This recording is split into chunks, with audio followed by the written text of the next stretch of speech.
अस्सलाम वालेकुम. So today we are going to do destructive spinal cord syndromes. इसमें हम complete cord transection, anterior cord syndrome, central cord syndrome, Brown Sequard syndrome, syringomyelia, poliomyelitis और amyotrophic lateral sclerosis के बारे में we will discuss about it. Now complete cord transection. अब most important thing is that we need to know कि यहाँ पे tracts कौन से हैं और ग्रे मैटर के अंदर कौन कौन से न्यूक्लियसेस हैं और उनके क्या क्या फंक्शन है. असेंडिंग ट्रैक्ट्स की क्या लोकेशन है, डिसेंडिंग ट्रैक्ट्स की क्या लोकेशन है, that is very important. So just a brief review I would like to give that now these are the tracts over here. Fasciculus, gracilis and cuneatus ये हमारे दो dorsal lemniscus system का part बनाते हैं जिसमें ये दोनों हमारे ascending tracts होते हैं. Now there are other ascending tracts. अच्छा ये वाले जो होते हैं ये अनकॉन्शियस कॉन्शियस प्रोप्रियोसेप्शन के होते हैं. उसके बाद आ जाते हैं लैटरल वाइट कॉलम में स्पाइनोसेरिबेलर ट्रैक्ट, एंटीरियर स्पाइनोसेरिबेलर और पोस्टीरियर स्पाइनोसेरिबेलर ट्रैक्ट जो कि अनकॉन्शियस प्रोप्रियोसेप्शन के लिए होते हैं. Then there other ascending tracts. इस ये एक असेंडिंग ट्रैक्ट है, ये असेंडिंग ट्रैक्ट है, these are ascending tract and there is this spino-olivary tract. This is also ascending tract. And इसके अलावा यहाँ पे स्पाइनोथैलेमिक ट्रैक्ट होते हैं जिसमें lateral spinothalamic tract is lateral to anterior spinocerebellar tract and anterior spinothalamic tract is anterior to the ventral column. तो ये होते हैं असेंडिंग ट्रैक्ट्स. ठीक है, अब जो डिसेंडिंग ट्रैक्ट्स होते हैं उनकी लोकेशन क्या होती है, उसमें कॉर्टिकोस्पाइनल ट्रैक्ट सबसे पहले आ जाते हैं. तो this is the anterior corticospinal tract and this is the lateral corticospinal tract. Anterior median feature के अलॉन्ग जो लैटरल है वो पोस्टीरियर स्पाइनोसेरिबेलर ट्रैक्ट के लैटरली पड़ा हुआ है. Then there are extrapyramidal tract जिसमें ये जो ट्रैक्ट होता है anterior white column में this is the tectospinal tract, adjacent to it is the visuospinal tract, vestibulospinal tract. फिर जो ट्रैक्ट होता है रूब्रोस्पाइनल ट्रैक्ट होता है which is between the lateral corticospinal tract and lateral spinothalamic tract. So you can say just anterior to the lateral corticospinal tract. और दो होते हैं reticulospinal tract. There is one lateral reticulospinal tract और एक होता है medial reticulospinal tract. Now remember कि medial reticulospinal tract is also pontine reticulospinal tract and this is also जो ये वाला जो lateral है that is also medullary reticulospinal tract. और जो मीडियल रेटिकुलोस्पाइनल ट्रैक्ट है वो अपनी पोजीशन से हम देख सकते हैं कि ये वेस्टिबुलोस्पाइनल ट्रैक्ट को असिस्ट करता है और जो मेडुलरी रेटिकुलोस्पाइनल ट्रैक्ट है या लैटरल रेटिकुलोस्पाइनल ट्रैक्ट है और वो रूब्रोस्पाइनल ट्रैक्ट को असिस्ट करता है. Now moving on to these legends. Complete cord transection में सबसे पहले वी विल स्टार्ट कि सबसे पहले we will talk about the anterior grey column. So there is the bilateral paralysis of lower motor neuron and muscular atrophy.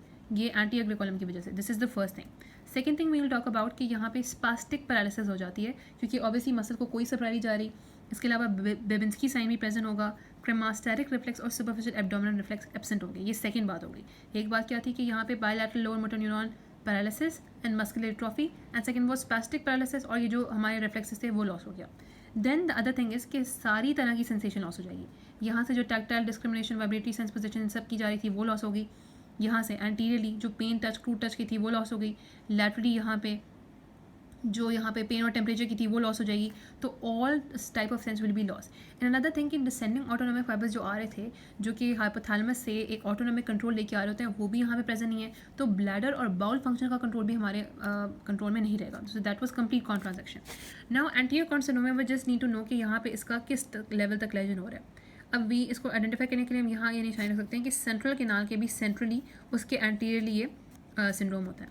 अब इसमें again we will talk about first we will talk about the anterior grey column कि there is bilateral lower motor neuron paralysis and muscular atrophy.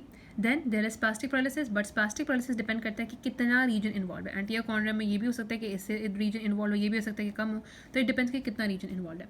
Then again there is bilateral loss of pain and temperature and light touch. उनका loss है क्योंकि anterior spinothalamic tract और lateral spinothalamic tract तो involve हैं but vibratory sense position इन सब के जो सेंसेशन है वो लॉस नहीं है क्योंकि हमारा जो पोस्टीरियर डॉर्सल लेमिनिस्कल सिस्टम है it is intact. So that was all about the anterior cord syndrome.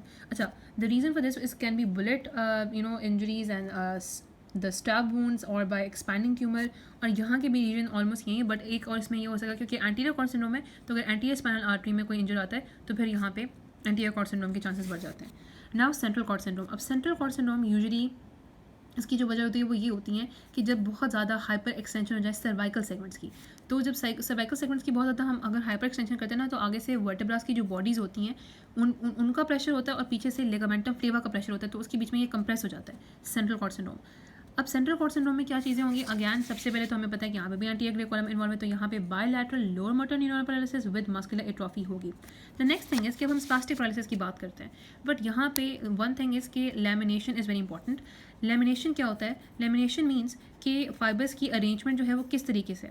If we talk about the dorsal lemniscus system so sacral to cervical arrangement is medial to lateral, but यहाँ पे sacral to cervical arrangement is lateral to medial, यानी कि जो हमारे sacral segment के fibres हैं, जो lower limb के फाइबर्स हैं, वो लैटरली होते हैं अगर आप किसी भी ट्रैक की बात करें, एंटीरियर कॉर्टिकोस्पाइनल ट्रैक्ट है या लैटरल कॉर्टिकोस्पाइनल ट्रैक्ट है, तो सैक्रल सेगमेंट्स यहाँ पे लैटरली होते हैं और as we move on medially cervical segment add up होते जाते हैं. सो रिमेंबर कि spastic paralysis would occur with the sacral sparing and bilateral loss of pain, temperature, light touch and pressure, जो एंटीरियर और lateral spinal thalamic tract है वो भी with the characteristic sacral sparing के साथ होंगे. So that was a feature of central cord syndrome. Next there is the Brown Sequard syndrome. अब Brown Sequard syndrome में as we know there is a hemisection, तो इसकी वजह यही होती है कि यहाँ पे एक्सपैंडिंग ट्यूमर हो सकता है, स्टैब वुंड्स हो सकते हैं, लेकिन यूजुअली ये इतना नहीं होता कि हमारी बॉडी में बड़ा कंप्लीट हेमी सेक्शन हो जाता है. यूजुअली यानी कि बहुत ही जो हाफ होता है, फॉर एग्जांपल इतना सेक्शन हो जाए, इतना सेक्शन हो जाए, बहुत ही कोई फॉर्म्ड रिफॉर्म्ड हेमी सेक्शन नहीं होता. नाउ ब्राउन सीक्वेंट सिंड्रोम में there will be 4 ipsilateral loss and 2 contralateral loss. अब इप्सिलैटरल लॉस क्या होगा? इप्सिलैटरल लॉस होगा there would be low motor neuron paralysis and muscular atrophy. There would be a cutaneous analgesia on a band because of there is not entry of the posterior spinal root. तो इसकी वजह से cutaneous analgesia होगा. तो पहले इस चीज़ के बारे में बात करेंगे, फिर इसके बारे में बात करेंगे. Then there is the ipsilateral loss of the vibratory sense position proprioceptive. इसका ipsilateral loss होगा, ठीक है.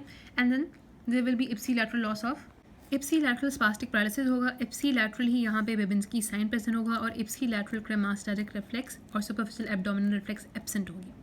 और जो कॉन्ट्रालैटरल होगा वो अगैन ऑब्वियसली एंटीरियर और लैटरल स्पाइनल थैलेमिक ट्रैक्ट है, जो कि डिकसेट करते हैं जिस लेवल पे वो एंटर करते हैं. यहाँ पे इस लेवल पे एंटीरियर स्पाइनल थैलेमिक ट्रैक्ट होता है. इधर से थोड़ा सा ये दिस इज द यहाँ पे बल्कि यहाँ पे करके बड़ा होता है लैटरल स्पाइनल थैलेमिक ट्रैक्ट, ठीक है. यहाँ पे बड़ा होता है लैटरल कॉर्टिकोस्पाइनल ट्रैक्ट, ठीक है. यहाँ पे होता है लैटरल स्पाइनल थैलेमिक ट्रैक्ट. तो ये इन दोनों की इंजरी हो जाती है. तो यहाँ पे कॉन्ट्रालैटरल पेन और टेम्परेचर का और कॉन्ट्रालैटरल क्रूड टच और प्रेशर का जो है वो लॉस होता है. और यहाँ पे जो कॉन्ट्रालैटरल लॉस होगा that would be 2 to 3 segment below the level of lesion, क्योंकि as the fibres are crossing वो 2 से 3 सेगमेंट क्रॉस करके फिर उसके बाद उस लेवल से आगे असेंड करते हैं. सो 2 to 3 segment below the level of lesion होगा. Now in syringomyelia, this central region is basically damaged. It might be because of a developmental anomaly कि central किनार सही से develop नहीं हुई. अब इसमें वो कहते हैं कि ग्लायोसिस या कैविटेशंस भी हो सकती है. कैविटेशन क्या होती है कि सेंट्रल किनार में कैविटीज और अपेयर कर जाए. ग्लायोसिस यूजुअली होती है कि ग्लायल सेल्स की अमाउंट, जो हमारे न्यूरोग्लियर सेल्स होते हैं उनकी अमाउंट बढ़ जाती है. अब वो भी हमारे ब्रेन में एक तरह का ट्यूमर होता है. अब यहाँ पे व्हाट विल हैपन कि पेन एंड टेम्परेचर लॉस हो जाता है in all dermatomes. We are not talking about कि इप्सिलैटरल, यहाँ पे कुछ जो dermatomes होते हैं वहाँ पे पेन और टेम्परेचर लॉस होता है. वो क्यों लॉस होता है?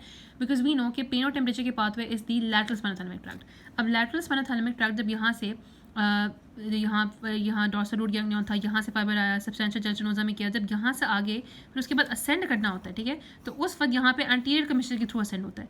तो ये जो एंटीरियर कमिश्चर है which is and this one is the anterior grey commissure, यहाँ पे एंटीरियर वाइट कमिश्चर होता है. इस लेवल पे हम यहाँ पे कहा है कि सिरिंगोमानिया में इंजरी हो जाती है, तो उस वजह से यहाँ पे प्रॉब्लम होती है. तो पेन और टेम्परेचर सेंसेशन लॉस हो जाती है डर्माटोम्स में. फिर जो वाइब्रेटरी और जो टैक्टाइल डिस्क्रिमिनेशन है, प्रोप्रियोसेप्शन है, वो अनअफेक्टेड है. लोअर मोटर न्यूरॉन वीकनेस, अब यहाँ पे इसमें एक इसका कैरेक्टरिस्टिक फीचर है सिरिंगोमाइलिया का कि there is the lower motor neuron injury होती है. सबसे पहले स्टार्ट होती है हैंड के मसल्स में. तो ये एक चीज़ हमने याद की कि यहाँ पे सबसे पहले हैंड के मसल में स्टार्ट होती है. और जैसे हमने यहाँ पे एरोज बनाए हुए हैं कि एज इट इज़ एक्सपैंडिंग, जैसे जैसे ये एक्सपैंड करता है तो पहले हैंड में था, फिर आर्म में होती है, फिर फोर आर्म में होती है, फिर आर्म में होती है, फिर उसके बाद शोल्डर में और उससे आगे से स्प्रेड कर दी जाती है. फिर बायलैटरल स्पास्टिक पैरालिसिस दोनों लेग्स में भी हो सकता है. एग्जैजरेटेड डीप टेंडन रिफ्लेक्स भी हो सकते हैं. लेकिन ये सारी चीज़ें तब हो सकती हैं अगर ये बहुत ज़्यादा स्प्रेड कर जाए. अच्छा, पोलियोमाइलिटिस में यूजुअली अगर हम देखें तो सिर्फ एंटीरियर ग्रे जो कॉलम होता है that is affected. Now we already know कि जब हमने अपने रियल लाइफ में जो पोलियो के पेशेंट देखते हैं यूजुअली उनसे सही से चला नहीं जाता, तो कोई मोटर प्रॉब्लम ही होगी. तो यही होता है कि यूजुअली लेग मसल ज़्यादा अफेक्टेड होते हैं. लेकिन अगैन अगर ये स्प्रेड कर जाए तो रेस्पिरेटरी मसल और इंटरकोस्टल मसल में बहुत ज़्यादा प्रॉब्लम होती है. और इसकी वजह क्या होती है? वायरल इन्फेक्शन होता है पोलियो, ठीक है. और इसकी ट्रीटमेंट भी आजकल बहुत ज़्यादा इम्यूनाइजेशन हो गई है. तो ये वैसे बहुत रेयर है कि किसी को हो जाए. नाउ एमायोट्रोफिक लैटरल स्क्लेरोसिस, जिसको this is also known as Lou Gehrig syndrome, इसमें हमने ये कहा है कि यहाँ पे 2 चीज़ें डैमेज होती हैं. एक तो एंटीरियर ग्रे कॉलम अगैन, और यहाँ पे कॉर्टिकोस्पाइनल ट्रैक्ट. अगर हम स्पेसिफिकली देखें तो there are lateral corticospinal tract की यूजुअली इंजरी हो गई है. अगैन लोअर मोटर न्यूरॉन का पैरालिसिस होगा, ठीक है. और साथ यहाँ पे कॉर्टिकोस्पाइनल ट्रैक्ट की इंजरी हुई है.